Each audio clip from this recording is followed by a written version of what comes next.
Good morning, I'm Harley Schlanger from the LaRouche Organization with your daily update for November 11th, 2021. Today is Veterans Day, and we should remember that World War I resulted from nations sleepwalking into war. And this is a danger still today, a very grave danger, as you know from listening to these updates over the last months. But let me get to the big story today. The censors are moving against the Schiller Institute. There was a letter sent yesterday to the Schiller Institute from YouTube announcing a one-week prohibition on streaming or posting on YouTube. That means this weekend's Schiller Institute conference will not be available on YouTube. You'll still be able to view it through schillerinstitute.com, and there will probably be other options. But think about the implications of this. Why did this happen? Now, the explanation they gave is that a video of a conference from January 18th, 2021, a Schiller Institute conference, that is 10 months ago. From looking at that video, they concluded that, quote, unfortunately, we think it violates our community guidelines, unquote. Now, specifically, it claims the event in question violates the policy against harassment and cyberbullying. And that means that they concluded it was, quote, glorifying or inciting acts of violence, unquote. Now, what was the content? It was focused on some of the issues that arose from the counting of the votes in the 2020 presidential election, but also on how big tech is engaged in suppressing alternative voices. Now, an example of how absurd the charge of inciting violence is, the title of Mrs. LaRouche's keynote address at that conference was, quote, Beauty over Violence, Beethoven, Schiller, and the Idea of the Sublime.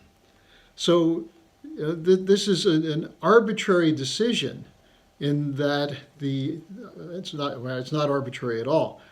There's no evidence of any incitement to violence or bullying, but it is intended to prevent you from seeing on YouTube the conference, the deliberations of this weekend Schiller Institute conference, beginning at 10 a.m. Eastern Time Saturday, and it will be available from schillerinstitute.com, and stay tuned to the Schiller Institute website for updates on how you can get it. Now, this is occurring as this conference has really exploded through lining up top-level speakers from around the world. We have participants from Russia, China, Germany, Italy, France, the US, Pakistan, Afghanistan, maybe other countries. Think tankers, former government officials, scientists, and others, people who are intimately involved in discussions of the alternatives to the crazy policies coming from the globalist establishment. Now, there's a real background to this. Why is it that this would happen at this point in time? First of all, there's the recognition of the growing authority of the Schiller Institute, especially of the works of the great late Lyndon LaRouche, but also increasingly the role that Helga Zepp-LaRouche is playing as a world leader and a spokesman for a sane policy. Now, this is occurring as the crisis is deepening. Let me just give you some of the examples of what's involved in this crisis. We expect there'll be a proclamation coming from Glasgow by the weekend, which will be a Pyrrhic victory, that they'll claim they've accomplished a lot, they've gotten agreements to do certain things. But signing a document means nothing, as we know from the Paris Accord. Virtually every nation signed an agreement to lower emissions by 2021, and none of them have done it. There was an agreement to provide $100 billion to help poorer countries meet the requirements. None of that money was forthcoming. So signing a document doesn't ensure anything will happen. Now, the sign of desperation at Glasgow, though, is everywhere. Boris Johnson returned yesterday after having been absent for a few days to deal with a crisis that he's facing involving what the British press is calling sleaze among government officials. Boris Johnson said the following: "There's still much to do. We need to pull out all the stops," unquote. What are these stops? Do they include blackmail threats, threats to cut off funds, cut off aid, cut off credit? Well, most likely they do. That's the way they get these agreements carried through. A UN official named Anderson said yesterday, from the UN side, we're going to try to hold everyone's feet to the fire. And kind of a bad metaphor to use when you're talking about global warming, but it shows the problems that they're facing. There's talk today of a US-China agreement. Well, China is committed to continuing to produce electricity through coal, expand nuclear energy, and build power plants all over the world.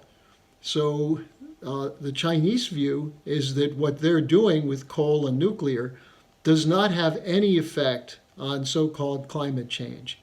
So we'll see what that plays into it, but they are claiming this is a great victory for the people at Glasgow, especially since the Chinese were not present there.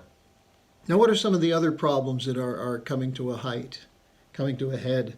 The migration question. The most obvious one now is the migrants going through Belarus into Poland, which is supposedly an attack on the European Union that's orchestrated by Lukashenko of Belarus. Well, the fact is there are more than 140 million migrants from around the world, many from the Middle East, from the wars that have been conducted, the endless wars, from Afghanistan, Iraq, and elsewhere, but also throughout Africa. And they're saying these are migrations due to climate change. No, they're migrations due to the fact that nations have been cut off from credit, nations have not been allowed to develop, and populations are hungry. Populations lack medicine, lack jobs, and so they're seeking them elsewhere. But the main driver has been the wars. You want to deal with the migration problem? Stop destroying poor countries and instead join with the Chinese and others to build infrastructure to help these countries develop.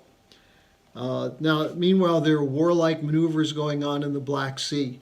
NATO and the U.S. have continued to press the Ukraine issue, that Russia has to give back Crimea, that Russia is... There was a story 2 days ago, Russia is mounting an invasion force on the Ukraine border. It turns out it's not true. But once again, this was the narrative that's put out that got NATO officials into a frenzy. Now, what other issues? Well, the recognition that inflation is not transitory. Now, the media line is that the inflation is due to government spending, and therefore all government spending should be cut, it shouldn't be continued, and so on. This is just a fraud.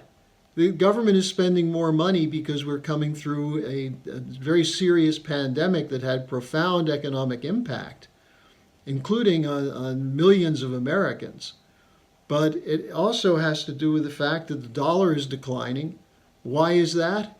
Because of the real cause of inflation, the bailouts and the flow of money from the central banks to protect the financial institutions which otherwise would collapse, to protect the corporations that are trying to buy and sell debt bonds, junk bonds, to get funds to cover their interest on their debt.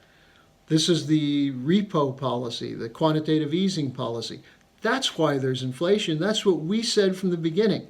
And there will be a panel, the second panel of the conference on Saturday, will take up this question of the insanity of the economic policy that's been adopted by the Powell Federal Reserve, that was carried out under the Trump administration and now continuing under the Biden administration. And of course, all over Europe, the same thing.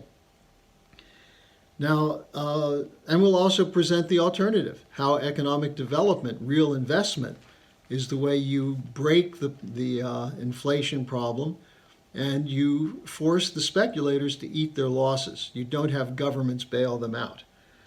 Now, interesting, there's a development on Afghanistan, and I don't want to overplay it, but there's a group called the Extended Troika, which includes the United States, China, and Russia, but also Pakistan.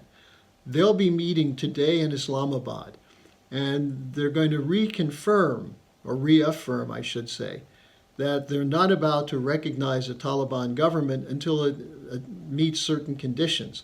However, from Russia and China and Pakistan, there's a recognition that something must be done immediately about the humanitarian crisis that's building there.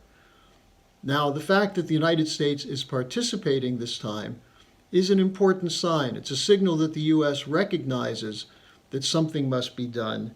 The other three countries are calling on the United States to unfreeze the Afghan assets that are being held in the Treasury and the Federal Reserve and by some banks.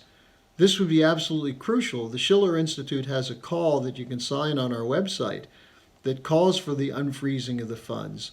This is an essential part of stabilizing Afghanistan, and hopefully this meeting of the extended troika will reflect that. So we're in a very fast-moving situation where there are crises everywhere but solutions in the offing.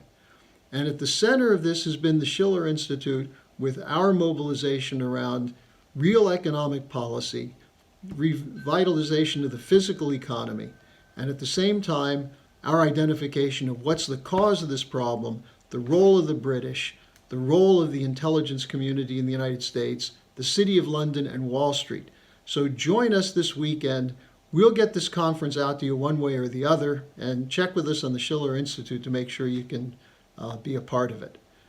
Thanks for joining me today. Tomorrow's Friday. I'll take some of your questions. Send them to me at harleysch@gmail.com.